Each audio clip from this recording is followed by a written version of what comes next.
sommes au niveau du processus électoral. Aujourd'hui, il y a des cadres à l'intérieur du pays, tout comme à Conakry ici, où il y a des incidents, des irrégularités. Quelle est votre réaction en tant que chef de file de l'opposition? Bon, d'abord, je suis très déçu de l'impréparation par la CENI et Sandou Sabari de cette révision complémentaire.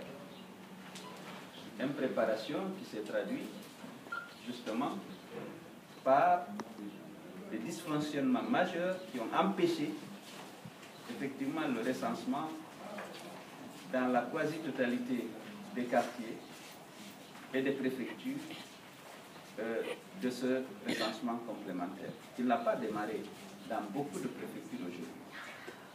Je pense que la CENI tirera les conséquences. La première conséquence, c'est quoi? C'est que nous avons négocié, nous avons lutté pour obtenir les 15 jours de révision complémentaire. Je pense que la CENI prendra toutes les dispositions pour que dans chaque circonscription, dans chaque quartier, il y ait une révision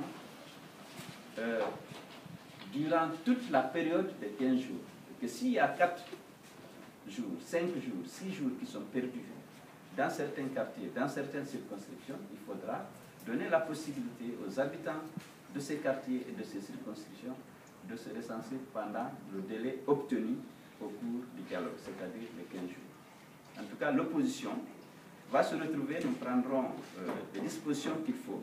Nous avons déjà attiré l'attention du comité de suivi de la mise en œuvre de l'accord sur cette situation. Et je pense que tout le monde est d'accord que le recensement n'a pas pu démarrer. Et aujourd'hui, là où il a démarré, on enregistre beaucoup de difficultés. Les difficultés de faire redémarrer les groupes électrogènes, les kits, l'absence de consommables comme l'encre, les papiers. Rien n'a été préparé.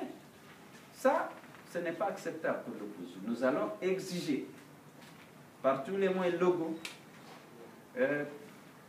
à ce que cette révision complémentaire se fasse dans les 15 jours pour chaque circonscription. Monsieur le Président, Abdoulaye Ba, journaliste à Observateur à Guinée News. L'autre question, c'est le cas de la liste pour la députation.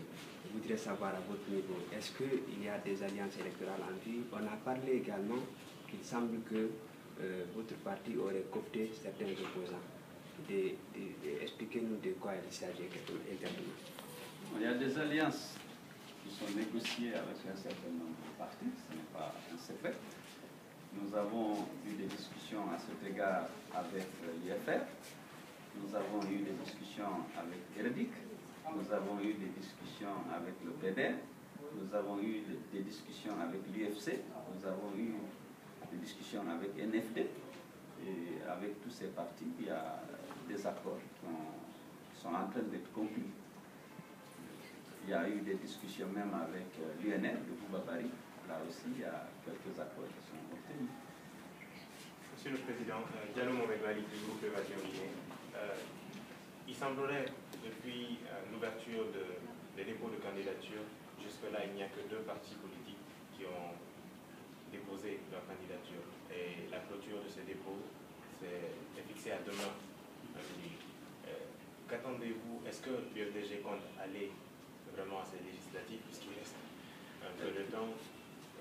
Qu'est-ce que vous attendez exactement? Non, l'UFDG ira à ces élections, nous l'avons déjà affirmé haut et fort. Nous avons pris part au dialogue et nous sommes signataires des conclusions qui sont issues de ce dialogue. La date limite du dépôt de candidature de demain, on peut le déposer même demain à minuit. Et soyez sûr que l'UFDG va déposer ces listes. Merci.